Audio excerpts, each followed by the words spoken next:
Shri Ram academy के online platform पर आपका स्वागत है। आइए शुरू करते हैं रीजनिंग के टॉपिक को। जैसे कि आपको मालूम होगा, अभी हम स्टार्ट कर रखा है हम लोगों ने नई नंबर सीरीज, संख्या श्रृंखला जिसे हम बोलते हैं। एक वीडियो आप देख चुके हैं, ये अगला वीडियो है। तो आइए शुरू करते हैं। तो जैसे कि आपने देखा, संख्या श्रृंखला जो पहले वीडियो में आपने पढ़ा होगा, उसी को आगे अभी तक अपन देखते हैं कि अभी तक आपने क्या पढ़ा, उसके आगे फिर आगे स्टार्ट करेंगे पढ़ना। तो पहले देखते हैं अभी तक क्या पढ़ लिया। तो जैसे कि एक यहाँ पे रिकॉल हो जाएगा, रिवाइज हो जाएगा आपके लिए कि आप क्या क्या पढ़ चुके हैं। तो जैसे कि मैं बताऊं आपको, हमने परिभाषाएं देख ली, यानी मतलब क्या होता है। मतलब का मीनिंग ये हो गया कि क्या चीजें हैं। मतलब में बात कर रहे हैं कि संख्या क्या है और श्रृंखला क्या है। श्रृंखला और संख्याओं के बारे में हम जान चुके हैं। पहली चीज तो ये हो गई। दूसरी चीज हमने ये पढ़ी है कि वर्ग कैसे ज्ञात करना है। फिर तीसरे नंबर पे हमने देखा था कि घन संख्याएं कौन कौन सी हैं और घन कितने हैं। लगभग 30 तक के अंकों के हमने वर्ग देखे थे और लगभग 12 तक के हम लोगों ने घन देखे थे। इनके बाद बात की थी कि सम संख्याएं कौन सी होती हैं। ये आपके लिए एक तरीके से रिवीजन करा रहे हैं, रिकॉल करा रहे हैं। आपको ध्यान रखना है कि आपने ये पढ़ चुके हैं, कि आपको ये याद आ पा रही है कि नहीं आ पा रही है। और अगर याद नहीं आ रही है, उस कंडीशन में आपको दोबारा से जाना है, फिर वीडियो देखना है और फिर उसके वाले वीडियो पे आना है। क्योंकि अगर आप पिछला वाला ध्यान नहीं रख पाएंगे तो आगे आपको समझ में नहीं आएगा। सम संख्याएं क्या है, विषम संख्याएं आपको बता चुके हैं, विषम संख्याएं कौन कौन सी होती हैं। इसके बाद हमने अभाज्य संख्या बताई थी आपको, अभाज्य संख्याएं कौन कौन सी हैं। अभाज्य संख्याओं में आपको याद होगा, बताया भी था आपको, सबसे छोटी अभाज्य संख्या होती है 2, और 100 तक कितनी अभाज्य संख्याएं होती हैं, 25 अभाज्य संख्याएं होती हैं। तो आपको ये ध्यान रखना है, क्योंकि ये चीजें पूछा जाता है कई बार कि सबसे छोटी अभाज्य संख्या कौन सी है, 100 तक की संख्याओं में अभाज्य संख्या कितनी होती है। तो ये आपको ध्यान रखना होगा। इसके बाद हमने देखा था कि जोड़ यानी योग का नियम। योग के नियम में हमने आपको समझाया था कि किस प्रकार से एक अंक के बाद अगला अंक पिछले अंक में कोई नंबर जोड़ने के बाद प्राप्त होता है। तो ये था योग का नियम। तो ये है संख्या श्रृंखला, जो कि हम इसको आगे बढ़ा रहे हैं।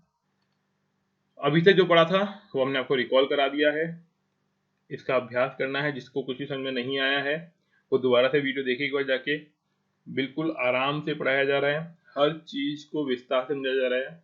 आपका सिर्फ इतना सा काम है कि आप ध्यान से सुने और जो अभ्यास हम करवा रहे हैं उतना ही अभ्यास आप अपने स्तर पर भी करें, तभी आपके लिए ये सहायक हो पाएगा। तो ये हो गया संख्या श्रृंखला के बारे में, और अभी तक जो हमने पढ़ा था उसके बारे में।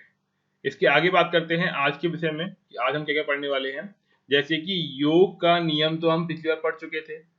अब आज पढ़ते हैं घटाव का नियम। घटाव यानी ऋण करना, किसी में से कोई संख्या कम कर देना, उसे बोलेंगे घटाव का नियम। तो घटाव का नियम सिंपल सा है, साधारण सा है। आप देख कर ही अनुमान लगा सकते हैं कि घटाव हो रहा है कि नहीं हो रहा है। घटाव वाली संख्याओं में होगा ये कि जो पहली संख्या होगी, जैसे कि उदाहरण का दिया हुआ है, उदाहरण में दिखाता हूं मैं आपको। 16, 14, 11, 7। जो पहली संख्या होगी वो बड़ी होगी और उसके बाद लगातार संख्याएं छोटी होती हुई चली जाएं। तो यहाँ इसका मतलब ये निकलता है कि यहाँ पे कोई ना कोई सी संख्या नंबर घटाया जा रहा है, कोई एक अंक घटाया जा रहा है। तो घटाव का नियम बता ही रहे हैं, तो अब देखते हैं किस प्रकार से घट रही है संख्याएं।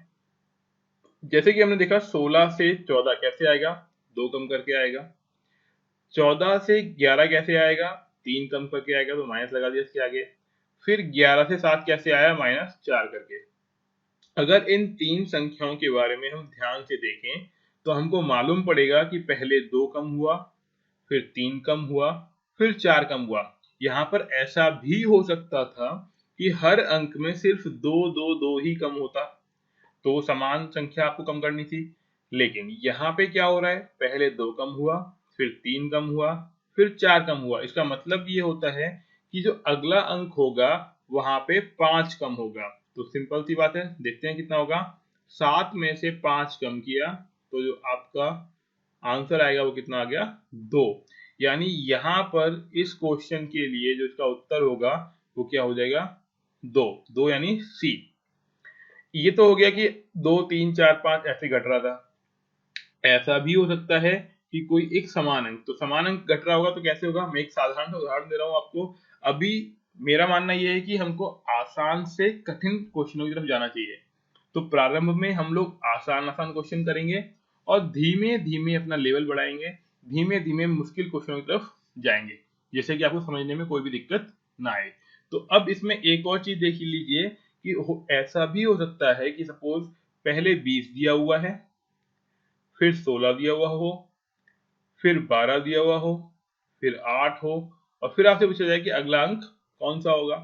तो यहाँ पर भी देखिए कि पहला जो संख्या गिवन है, यानी जो पहली संख्या आपको दी हुई है, वो पहली संख्या बड़ी है दूसरी संख्या की तुलना में, ऐसे ही दूसरी संख्या बड़ी है तीसरी संख्या की तुलना में। इसका मतलब ये निकलता है, तात्पर्य ये हुआ कि यहाँ पर कुछ ना कुछ संख्या घटाई जा रही होगी। तो अब एक बार देख लेते हैं कि कौन सी संख्या है जो घटाई जा रही है। तो 20 के बाद अगली संख्या है 16।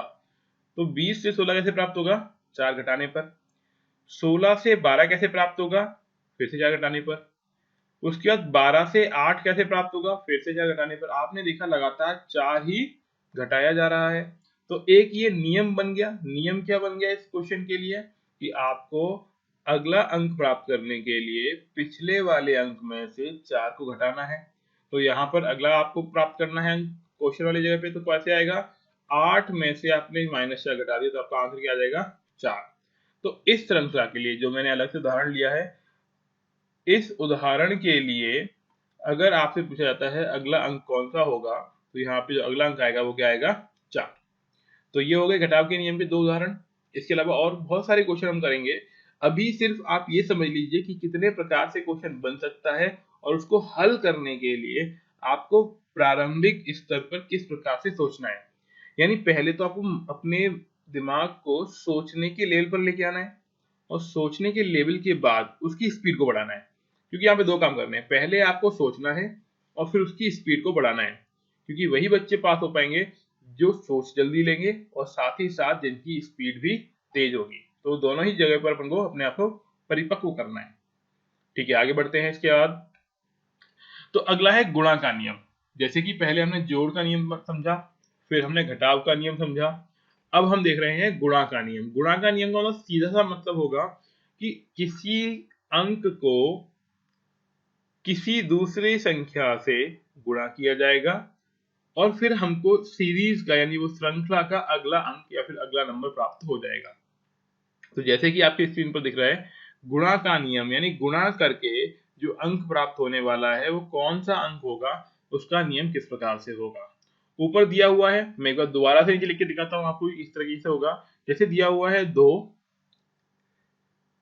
फिर दिया हुआ है 6। तो थोड़ा हल्का सा ले लेते हैं कि किस प्रकार से होगा। तो पहले देखिए 2 हो गया, फिर है 6, फिर है 18, 54, और अगला आपको ज्ञात करना है। तो पहले आपको ये सोचना है कि 2 से 6 कैसे आया। अब देखो आपको डायरेक्ट घटा हुआ तो होगा नहीं, तो पहले आप क्या सोचोगे, पहले तो आप अंतर देखोगे, इसका अंतर कितना आ रहा है। ठीक है, क्योंकि पहला नियम तो क्या था, अंतर ज्ञात करने का था। अब अंतर में आपने देखा कि 2 से 6 ठीक है, कोई दिक्कत नहीं है, 4 अंतर आ रहा है यहाँ पे। तो लेकिन 6 से 18 अचानक अंतर बढ़ गया, लेकिन तब भी कोई दिक्कत ज्यादा नहीं बढ़ा। तो यहाँ पे आपने देखा कि 12 का अंतर आ रहा है।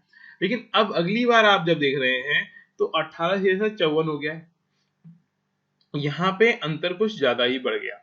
तो इस प्रकार जब अंतर अचानक से कई गुना बढ़ जाए, तो अगर मैं बात करूं तो लगभग ये 3 गुना तो बढ़ ही गया 18 से 54, क्योंकि 18 से 54 होते हैं, तो 3 गुना तो बढ़ ही गया। ठीक है, जब भी कुछ ऐसे गुना में बढ़ने लगे तो समझ लीजिए कि यहाँ पे घटाने और जोड़ने वाला काम तो नहीं हो पाएगा, यानी योग का नियम और घटाव का नियम तो यहाँ पे नहीं लगेगा। जब भी संख्या गुना में बढ़ रही है, यानी 2 गुना हो जाती है, 3 गुना हो जाती है, तो उस अवस्था में आपको अंतर नहीं ज्ञात करना है, यानी अंतर से तो नहीं होगा, इतना समझ लीजिए। अब अंतर से नहीं होगा तो उसके लिए क्या होगा, गुणा होगा। तो देख लेते हैं। जैसे कि यहाँ पे संख्या आपने देखी, 2 दी हुई थी, 6 दी हुई थी, 18 दी हुई थी और 54 दी हुई थी। आपको ज्ञात करनी है कि अगली संख्या कौन सी होगी। तो पहले देखेंगे कि 2 से 6 आया कैसे। तो 2 को अगर हम 3 से गुणा कर दें तो 6 मिल जाएगा। उसके बाद 6 से 18 कैसे आया होगा, तो 6 को हम 3 से गुणा कर दें तो 18 मिल जाएगा। और 18 से 54 कैसे आया होगा, दोबारा से 3 से गुणा करने पर, तो 3 से गुणा किया तो क्या मिल गया, 54। तो अब यहाँ पे नियम क्या स्थापित हो गया है कि अगला पद प्राप्त करने के लिए पिछले पद को 3 से गुणा करना है। तो यही काम चल रहा है, तो फिर इसके लिए भी अगली अवस्था में क्या हो जाएगा, 3 से गुणा करना है। अब 54 को 3 से गुणा करेंगे तो आपको मिलेगा 162, यानी 162। नॉर्मल साधारण तौर पे कर भी लीजिए, 4 तिया 12, एक हासिल, 5 तिया 15 और एक 16, 162। तो ये हो गया आपका अगला अंक जो यहाँ पे क्वेश्चन मार्क में दिया हुआ था। तो कितना हो गया, 162, 162। कौन सा है यहाँ पे 162, ये वाला पहला। तो इसका आंसर कौन सा हो गया, ए। तो इस प्रकार से आपको पहले देखो, शुरुआत में जल्दीबाजी नहीं करनी है। अगर आप शुरुआत में जल्दी कर गए तो आपकी गलती ज्यादा हो जाएंगी। तो आपको शुरुआत में बिल्कुल आराम से करना है, ठंडे दिमाग से सोचना है। कुछ समय के बाद आपकी स्पीड बन जाएगी, और जैसे ही स्पीड बन जाएगी उसके बाद आप जैसे चाहे वैसे कर सकते हैं, कोई दिक्कत नहीं है। लेकिन जब तक स्पीड नहीं बन रही है, जब तक स्पीड ढंग से नहीं आ पा रही है, तब तक आपको आराम से करना है। बात समझ आ गई। तो ये हो गया आपका गुणा का नियम, और गुणा के नियम में हमने साधारण सा क्वेश्चन देख भी लिया। इसी में अगर आपको और भी देखना है तो कैसे कर सकते हैं। अब ये गुणा का नियम मान लो उल्टा हो जाए तो कैसे होगा, तो वो देख लीजिए। मान लीजिए दिया हुआ है 36, फिर दिया हुआ है 18, फिर दिया हुआ है 9, फिर दिया हुआ है 4.5, और फिर पूछा हुआ है अगला कौन सा है, यानी 4.5 दिया हुआ है, 4.5। अगला अंक पूछा हुआ है। अब देखो दशमलव आ गया, अब दशमलव आते आपको लगता है कि अरे बड़ा डिफिकल्ट होगा, बड़ा मुश्किल हो गया, कैसे करेंगे, कैसे नहीं करेंगे। तो पहले आप सोचोगे कैसे हो कैसे रहा है। तो पहले जैसे कि मैंने आपको बोला था कि सोचेंगे क्या, अंतर देखेंगे। अंतर की बात करें तो देखो 18, 36 से क्या हो रहा है, 18 हो रहा है, अंतर लगभग 18 का आ रहा है। फिर ऐसे 18 से 9 हो रहा है, लगभग अंतर 9 का आ रहा है। और फिर यहाँ पे देखेंगे तो अंतर कितने का आ रहा है, 4.5 का आ रहा है। तो एक चीज तो आप ऐसे भी समझ सकते हैं कि यहाँ पे 18 था, फिर उसका आधा हुआ 9 हुआ, फिर उसका आधा हुआ 4.5 हुआ, फिर उसका भी आधा हो जाएगा। ऐसे सोच सकते हैं। या फिर आप ये सोचिए कि 36 में 2 का भाग दिया तो कितना आ गया, 18 आ गया। 18 में 2 का भाग दिया तो 9 आ गया, यानी अगला अंक मिल गया। ठीक है। अब आपको लग रहा हो भाग कैसे आ गया, नहीं, ये गुणा ही है। गुणा कैसे है कि हमने 36 को गुणा किया 1/2 से, या फिर हमने 36 को गुणा किया 0.5 से। तो आपको ध्यान ही रखना है, ये भाग नहीं है, ये गुणा ही है। बस गुणा किससे कर दिया अपन लोगों ने, गुणा कर दिया आधे से, और आधे से गुणा का मतलब क्या होगा, भाग ही हो गया वो। तो एक गुणा का नियम भी है और भाग का भी है। तो आपको सामान्य तौर पर समझना है कि अभी हम गुणा ही कर रहे हैं। गुणा कैसे कर रहे हैं, 1/2 से गुणा कर रहे हैं। तो अगला देखो 9 लिया, 9 को आपने 1/2 से गुणा किया तो कितना आ गया, 4.5, यानी 4.5। तो 4.5 के बाद अगला अंक आपको प्राप्त करना है, तो आपने फिर 2 से भाग दे दिया, तो कितना आएगा, 2.25। अब ये अंक देखकर ऐसा लगता है कि पता नहीं कैसे आया होगा, लेकिन है कितना आसान। सिर्फ आपको 1/2 से गुणा करते चले जाना है, तो आपका आंसर आ जाएगा। तो ये आपका हो गया कुल मिला के गुणा का नियम, जहां पर एक बार हमने गुणा कर लिया 3 से, और दूसरे हमने गुणा करके देखा है आधे से। आधा का गुणा का मतलब होता है एक तरीके से भाग, लेकिन इसे हम बोलेंगे क्या, कि हमने क्या किया है, गुणा किया है। तो ये हो गया गुणा का नियम। समझ में आ गया होगा आपको। कहीं पे भी किसी प्रकार की समस्या हो, एक बार दोबारा से वीडियो देखें, आपको समझ में आ जाएगा। क्योंकि इतने आसानी से बताया जा रहा है, इतने आराम से बताया जा रहा है कि आपको समस्या आएगी ही नहीं।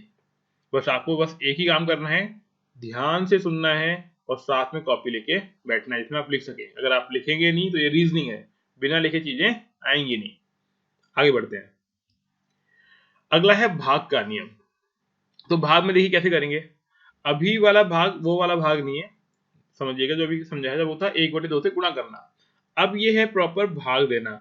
यहाँ पे आपको भाग ही देना होगा, और भाग कैसे कैसे देना होगा वो देखते हैं। जो संख्या दी हुई है, संख्या लिखते हैं पहले। तो दी हुई है 240, फिर अगली दी हुई है 120, फिर है 60, 30, और उसके अगला पूछा हुआ है। तो अगर आप सीधा सा देखें, 240 में 2 से भाग दिया तो 120 आ गया, 120 में भाग दिया 2 से तो 60 आ गया, 60 में भाग दिया 2 से तो 30 आ गया। तो अगली ज्ञात करनी तो क्या करने का पड़ेगा, 30 में 2 से भाग देना पड़ेगा, तो 15 आ जाएगा। साधारण हो गया। एक चीज तो ये हो गई, ठीक है। लेकिन ऐसी चीजें तो आपको दिखी रहती कि 240 है, 120 हो गया, फिर 60 हो गया, 30 हो गया, बहुत आसान था, देखते ही आपको समझ में आ गया। तो आंसर भी क्या आ गया इसका, 15 आ गया। अब 15 में देखो कौन सा ऑप्शन दिया हुआ है, 15 में ऑप्शन बी दिया हुआ है। जल्दीबाजी में ऐसा कभी नहीं कर देना कि 15 के जगह 5 वाले पे टिक मार दो, ठीक है। वो चीज आपको ध्यान रखनी है कि ऐसा ना हो कि 15 की जगह 5 वाले पे गलती से टिक कर आए, आंसर सही निकाला है, बस टिक करने में गलती कर दे, तो वो ध्यान रखना है। अब कुछ और देख लेते हैं, जैसे कि एक बड़ी संख्या ले लेते हैं कि किस प्रकार से संख्याएं घट रही हैं, या फिर किस तरीके से भाग जा रहा है या फिर भाग किया जा रहा है। तो देखते कैसे है कि मान लीजिए एक संख्या दी हुई है 300,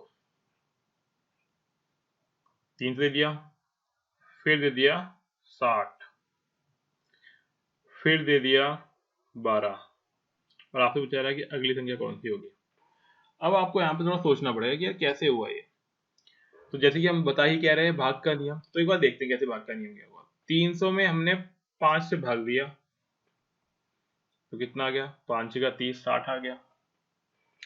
60 में हमने फिर से 5 का भाग दिया, तो 12 पंजे 60 होते हैं, 12 आ गया। तो यहाँ तक तो हमको समझ में आ गया कि 300 से 60 कैसे आया, 60 से 12 कैसे आया, क्योंकि घटना घटाना जोड़ने वाला काम तो हो नहीं पाएगा, क्योंकि संख्या जो घट रही है वो गुणा में बढ़ रही है ना, एक तरीके से मल्टीपल में घट रही है। ऐसे ही मल्टीपल में बढ़ती है यानी गुणे में बढ़ती है, और यहाँ पे गुणे में ही घट रही है। तो 12 आ गया।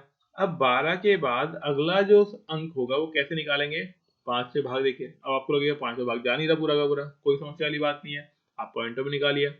पॉइंट ऑफ निकाला तो 5 दूनी 10, भाग टूटेगी 0, यानी बिंदी लग गई दशमलव वाली। और फिर क्या करेंगे, जैसे कि देखो यहाँ पे ये है 12, मैं भाग भी समझा देता हूँ कैसे करते हैं।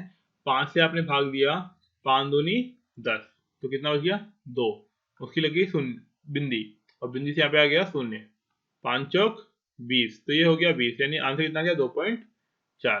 तो अगला जो अंक होगा यहाँ पे जो आने वाला है वो अंक कौन सा हो जाएगा, 2.4। तो ये हो गए भाग के नियम के 2 क्वेश्चन, जहां पर एक साधारण भाग था कि बस 2 से भाग देते हुए जाना है, आंसर आसानी से आ रहा था, ना तो पॉइंट थे ना कुछ थे।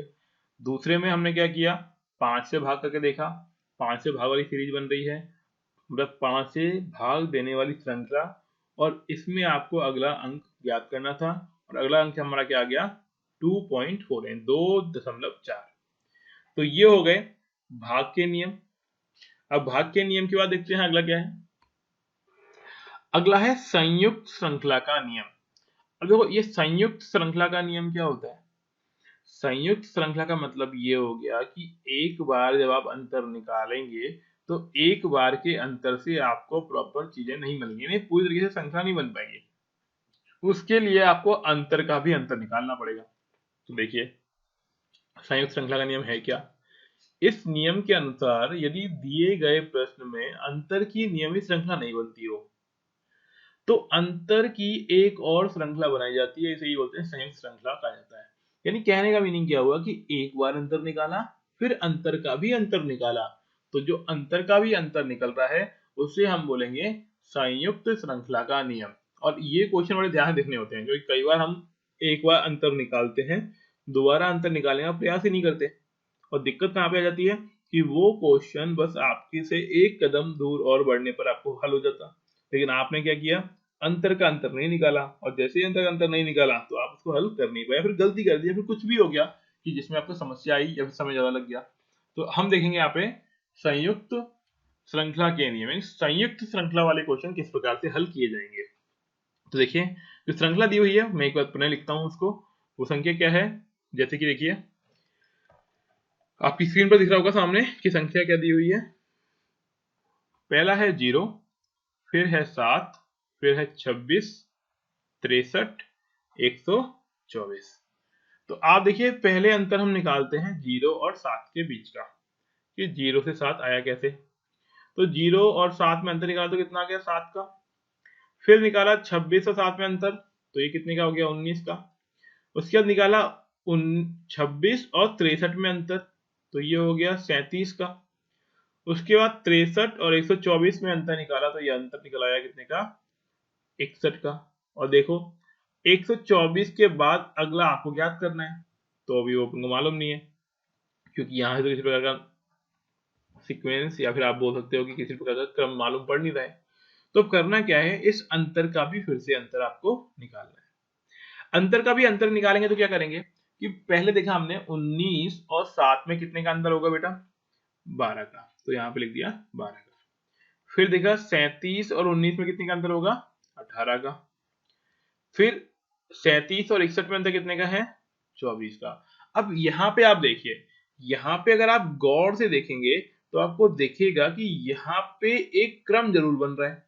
अभी तक कोई क्रम नहीं था, लेकिन अब क्रम बन रहा है। वो क्रम क्या है कि आपने 12 में 6 जोड़ दिए तो 18 मिल गया, 18 में आपने 6 जोड़ दिए तो 24 मिल गया।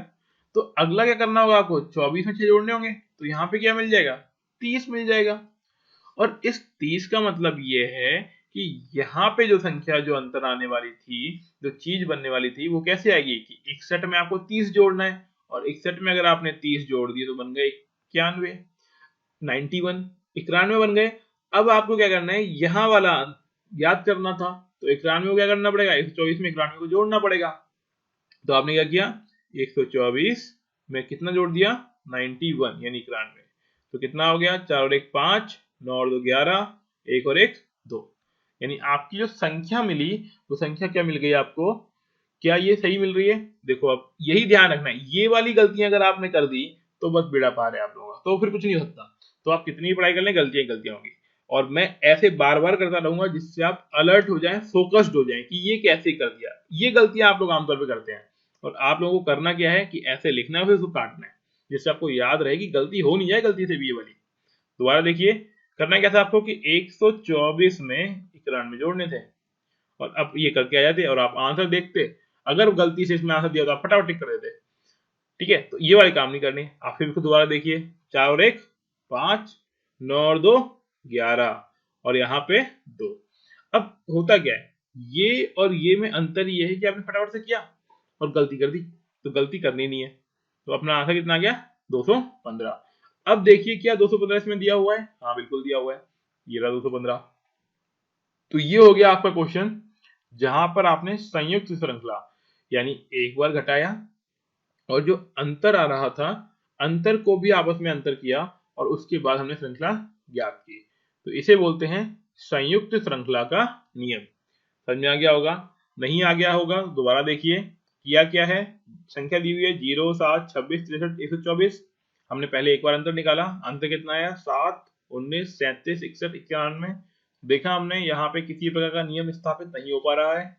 नियम स्थापित नहीं हो पा रहा है, तो नियम स्थापित कैसे करेंगे। तो नियम स्थापित करने के लिए हमने क्या किया, इस अंतर का फिर से अंतर निकाला, और हमने अब देखा कि अंतर के अंतर में जो अंतर है वो कितना है। देखो अंतर के अंतर में अंतर, क्या लाइन बन रही है, तो आपको ध्यान क्या देना है यहाँ पे कि 12, फिर 12 से क्या बन रहा है 18, 18 से 24, 24 से 30, यानी जो अंतर में भी क्या अंतर आ रहा है, वो आ रहा है आपका 6 का। तो इसी तरीके से हमने आगे जोड़ा, और आगे जोड़ने पर आपको अपना अगला अंक मिल जाएगा, और वो अंक कितना है 215। तो ये हो गया हमारा संयुक्त श्रृंखला का नियम। मेरे हिसाब से आप सभी लोगों को समझ में आ गया होगा, किसी प्रकार की कोई समस्या नहीं होगी। चलिए आगे बढ़ते हैं, अब देखते हैं मिश्रित श्रृंखला का नियम। देखो अभी हमने देखा था संयुक्त श्रृंखला, संयुक्त में क्या हो रहा था कि अंतर था, फिर उसका फिर से अंतर निकालना पड़ा। जबकि मिश्रित श्रृंखला में क्या होगा, एक साथ दो श्रृंखलाएं दी होंगी, मिश्र बना रखा होगा, मिश्रित बना रखा होगा उसका। और जब भी कभी दो श्रृंखलाएं एक साथ दी गई हो तो थोड़ा सा ध्यान से देखना है, और श्रृंखला देख के ही आपको अनुमान लग जाएगा कि वो श्रृंखला मिश्रित श्रृंखला है या संयुक्त श्रृंखला है। तो देखिए इसके बारे में गहन विचार करते हैं क्या है मिश्रित श्रृंखला का नियम। इस नियम के प्रश्नों की विशेष पहचान निम्न प्रकार से करते हैं। तो पहला प्रकार क्या है, संख्याएं 8 से 10 होना, संख्याओं घटना बढ़ता क्रम, यानी घट सकती है बढ़ सकती है, संख्याएं छोटी व किसी अंक की पुनरावृत्ति होना। अगर मान लो संख्या छोटी हो जाए या फिर दोबारा से वही संख्या आ जाए, तो ऐसा कैसे होता है कि दो दो दो बार आ जाए, चार चार दो बार आ जाए, यानी अगर इनमें से कुछ भी हो जाए तो समझ जाइए वो कौन सी प्रकार की श्रृंखला दी हुई है, वो दी हुई है आपको मिश्रित श्रृंखला। और मिश्रित श्रृंखला दी हुई है तो फिर उसके लिए देखो नियम क्या है। जैसे कि यहाँ पे उदाहरण लिया हुआ है, वो उदाहरण मैं आपको दोबारा समझा देता हूँ। मतलब दोबारा से करने का मतलब क्या है, मैं अलग से लिख के फिर समझाता हूँ आपको कि किस प्रकार से हो रहा है वो। तो देखो जो श्रृंखला दी हुई है वो दी हुई है आपको 4। देखिए श्रृंखला जो दी हुई है आपको, वो श्रृंखला क्या दी हुई है, श्रृंखला में पहला अंक दिया हुआ है 4, फिर दिया हुआ है 28, फिर दिया हुआ है 6, फिर है 26, फिर है 8, 24, 10 और 22। अब आप सोचेंगे 4 से तो 28 आ गया, कोई दिक्कत नहीं, अंतर निकाल लेंगे, लेकिन फिर दोबारा से कम हो गया। अब ये कौन सी श्रृंखला है जहां पे पहले बढ़ रहा है फिर घट रहा है, फिर दोबारा से फिर बढ़ रहा है, फिर घट रहा है, फिर बढ़ रहा है, फिर घट रहा है। जब भी कभी बढ़ना घटना, अंकों की पुनरावृत्ति, इस तरह की चीजें देखने को मिले तो आप समझ जाइए कि वहां पे क्या है, संयुक्त श्रृंखला है। श्रृंखला किस प्रकार की है, संयुक्त श्रृंखला है। और अगर संयुक्त श्रृंखला है तो कैसे करेंगे, तो देखो पहले अनुमान लगाएंगे श्रृंखला कितने अंकों के बाद बन रही है। तो यहाँ पे देखो 4 के बाद 6, 6 के बाद 8, 8 के बाद 10। तो अगर आप देखें तो यहाँ पे क्या है, 2 जोड़ दिए, 6 से 8 में फिर से 2 जोड़ दिए, 8 से 10 में फिर से 2 जोड़ दिए। यानी हो क्या रहा है, 4 से 6, 6 से 8, 8 से 10, हर बार 2 2 जोड़ा जा रहा है। और आपको इसके अगला अंक ज्ञात करना है। वैसे तो यहाँ पे खत्म हो गया, क्योंकि आपको मालूम है 10 के बाद अगला जो अंक आएगा उसमें भी 2 जोड़ना पड़ेगा, और 2 जोड़ते ही क्या आ जाएगा, यहाँ पे 12 आ जाएगा, और 12 ही आपका आंसर है। लेकिन हो सकता है कि मान लो इसके अगले वाला भी आपसे पूछ लिया जाए, अगले का अगला भी क्या होगा, यानी 2 बार 2 पूछ लिया जाए एक साथ ही, तो कैसे करना है। तो यहाँ पे देखिए ये क्या था, 28, 28 26 कैसे आएगा, 2 घटाकर, 26 से 24 कैसे आएगा, फिर से 2 घटाकर, और 24 से 22 कैसे आएगा, फिर से 2 घटाकर। तो कहने का मतलब ये निकलता है कि यहाँ पे 2 श्रृंखलाएं बन रही हैं एक श्रृंखला में तो +2 हो रहा है, यानी 2 जोड़ना है, और दूसरी श्रृंखला में आपको 2 घटाना है।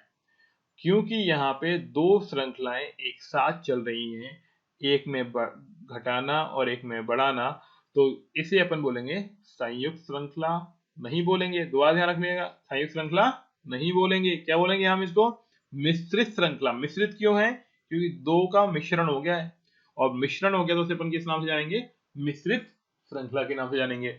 मिश्रण मीन्स मिश्रित श्रृंखला, मिश्रण मीन्स मिल गए 2 श्रृंखला, ठीक है। चलो ये तो हो गया। एक और उदाहरण देख लेते हैं इसका, किस प्रकार से बनती है संख्याएं, तो वो देखते हैं एक बार। ये सब मान लीजिए कि दिया हुआ है 30, और फिर से 30, फिर दिया हुआ है 27, और फिर दिया हुआ है 33, फिर दिया हुआ है 24, और फिर दिया हुआ है 36, और आपको बताना है कि अगला क्या होगा। तो देखिए जैसे कि यहाँ पे बात कर रहे थे पुनरावृत्ति वाला अंक होना, पुनरावृत्ति होना, तो पुनरावृत्ति कैसे हुई, 30 से फिर से 30 आ गया। अब 2 अंक एक जैसे आ गए तो समझ जाइए कि ये किस प्रकार का हो सकता है क्वेश्चन, ये हो सकता है मिश्रित श्रृंखला वाला क्वेश्चन। तो देखते हैं मिश्रित श्रृंखला है तो किस प्रकार से मिश्रित है, कितना मिश्रण है इसमें, निकालते हैं अभी। तो देखिए हमने सोचा कि 30 के बाद अगला क्या आ रहा है, 27, तो यहाँ पे बात करें तो क्या है, -3, 3 घटा दिए। 27 का अगला क्या है, 24, फिर से 3 घटा दिए। वैसे तो यहाँ पे फिर अगला आप देखेंगे तो फिर से 3 घटाने अपन को, और 24 में से आपने 3 घटाए तो कितना आ गया, 21, यानी यहाँ पे तो आपका आंसर 21 आ गया। और ये आंसर ही है क्योंकि यही वाला आपसे पूछा गया है, लेकिन अपना काम क्या है, समझने का है। तो अभी अपन को दोनों ही देखने हैं कि अगर मान लो ऐसा होता, और इसके अलावा दूसरी संख्या कौन सी है, जो 30 के बाद अगला क्या आ रहा है, 33, इसका मीनिंग क्या निकल रहा है कि 3 जोड़ दिए गए हैं इसके अंदर। और 33 के बाद अगला क्या आ रहा है, 36, 36 का मतलब फिर से क्या निकलता है कि फिर से इसमें 3 जोड़े गए हैं। अगर मान लो इसके बाद इसने एक और खाली स्थान दिया होता, और 2 खाली स्थान का मतलब क्या समझ रहे हो, जैसे मान लीजिए 2 खाली स्थान दिए हुए हो आपको, और दोनों खाली स्थान के बारे में आपसे पूछे तो किस प्रकार से निकालेंगे, यानी एक खाली स्थान ये रहा, एक और खाली स्थान ये रहा। अब एक 36 के बाद ये वाला यहाँ पे बनेगा, और ये तो यहाँ बन ही रहा है, तो जो अंक आएंगे, तो यहाँ पे +3 हो रहा था, 36 का क्या आ जाएगा, 39 आ जाएगा, ये तो यहाँ पे हो गया। और दूसरी तरफ क्या चल रहा था आपका, कि एक तरफ तो जोड़ रहे थे, दूसरी तरफ क्या कर रहे थे, घटा रहे थे। तो यहाँ पे देखो 30 था, 27 था, 24 था, तो अगला कितना हो जाएगा, 21। तो एक आंसर तो आपका ये आ गया, एक आपका आंसर ये आ गया। तो यहाँ पे इसे बोलेंगे हम मिश्रित श्रृंखला के क्वेश्चन, और ये उदाहरण देकर आपको हमने समझा दिया।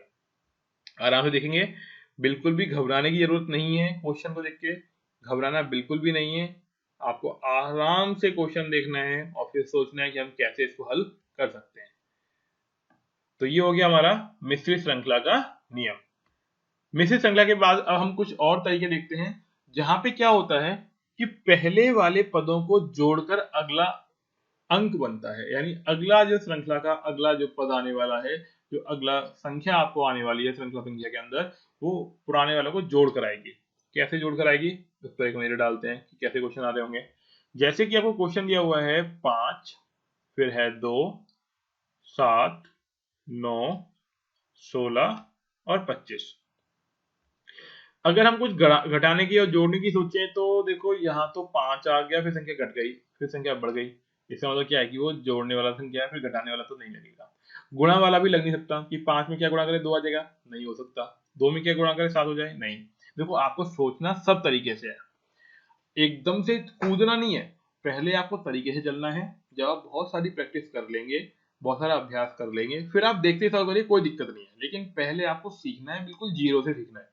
जीरो से मतलब कोई भी क्वेश्चन आ जाए तो पहले आप सोचो कि इसको किस किस तरीके से हल कर सकते हैं और कौन कौन से तरीके से ये हल नहीं होगा, उनको हटाते हुए चले जाना है कि इससे नहीं हुआ, इससे नहीं हुआ, इससे नहीं हुआ, बस फटाफट। और फिर देखिए किससे हुआ।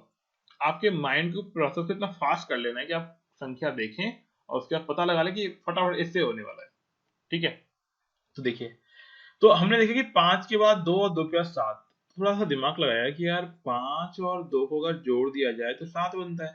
यानी कहने का मतलब ये निकला कि अगर हम इन दो संख्याओं को जोड़ दें, पहले वाली दोनों को तीसरा वाला अंक बन जाता है। सही है, तो ऐसा हुआ, इसका मतलब क्या है, 2 को जोड़ा तीसरा बना।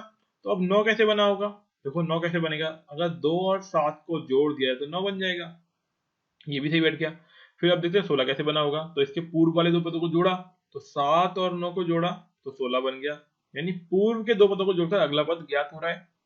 ठीक है, और आगे देख लेते हैं 25 कैसे बनेगा, तो 16 में 9 जोड़ा 25 आ गया।